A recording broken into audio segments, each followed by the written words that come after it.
দেখে নিশ্চয়ই বুঝেই গেছো কী মাছ এটা। হ্যাঁ, ঠিকই ধরেছো, পাবদা। আজকে বানাবো পোস্ত পাবদা। Hello everyone, welcome back again my another video. So দেখে বুঝেই গেছো নিশ্চয়ই আজকে পোস্ত পাবদা বানাতে চলেছি। আমরা যারা বাঙালি, আমাদের কিন্তু বলতে লাগে না, আমাদের সবার পছন্দের মাছ এটা। যাক, আমি নিয়েছিলাম অনেকটা পরিমাণ পাবদা মাছ। ভাবলাম আজকে পোস্ত পাবদা করি।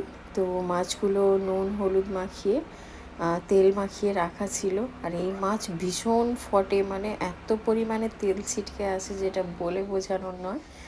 তাই আমি সেফটির সাথেই ঢাকনা দিয়ে মাছগুলোকে জাস্ট হালকা করে ভেজে নিয়েছিলাম।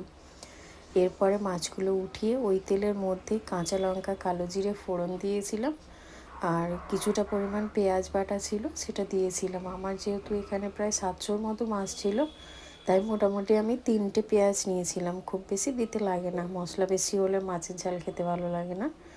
এনিওয়ে, পেঁয়াজটা একটুখানি নাড়াচাড়া দিয়ে এর মধ্যে আদা রসুন বাটা দেবো। সেটাও কিন্তু কম পরিমাণেই দেব, মানে বেশি পরিমাণ দিতে লাগবে না মশলা।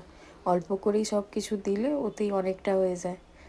আর এই পাবদা মাছ কারা কারা খেতে ভালোবাসো একটু জানিও কিন্তু। তো আদা রসুন বাটাটা ভালো করে কষা হয়ে গেলে রেগুলার কিচেনের যে মশলা, জিরে গুঁড়ো, ধনে গুঁড়ো, লঙ্কা গুঁড়ো, হলুদ গুঁড়ো, সেগুলো জাস্ট হাফ চামচ করে দিয়ে দেবো। দিয়ে কিছুটা পরিমাণ জল দেব, দিয়ে মশলাটা ভালো করে কষিয়ে নেব। তেল ছেড়ে এলে পোস্ত আর সর্ষেটা 1 চামচ থাকবে, পোস্তটা 3 চামচ থাকবে, এইরকম ভাবে নিয়ে সেটাকে বেটে নেব। তারপরে ওই পোস্ত বাটাটা দিয়ে দেব, দিয়ে জাস্ট হালকা করে মশলাটা কষিয়ে আমি কিন্তু জল দিয়ে দেব। আর জল খুব একটা বেশি দিতে লাগে না, কারণ মাছগুলো ভীষণ নরম। সো জলটা দিয়ে জাস্ট ওই গ্রেভিটাকে একটু ফুটতে দেব।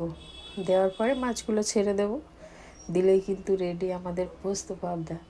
আচ্ছা, এতজন ভিডিওগুলো প্লে করো, তাদের কি মানে একটুখানি নিজেদের রিয়াকশান দিতে কি ভীষণ সমস্যা হয়, এটা আমি বুঝতে পারি না।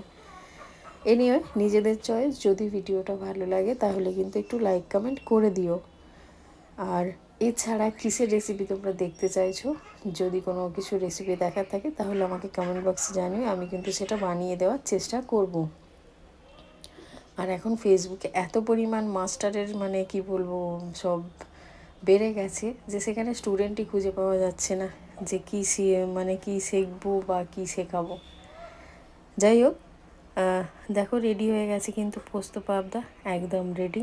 যে যে হিসেবে গ্রেভিটা রাখবে সেই ওয়াইজ রেখে গ্যাস অফ করে দিও। সো গরম ভাতে এনজয় করো। রেসিপিটা কেমন লাগলো জানিও কিন্তু। Thanks for watching. দেখা হচ্ছে আবার পরবর্তী ভিডিওতে। ততক্ষণের জন্য টাটা, বাই বাই।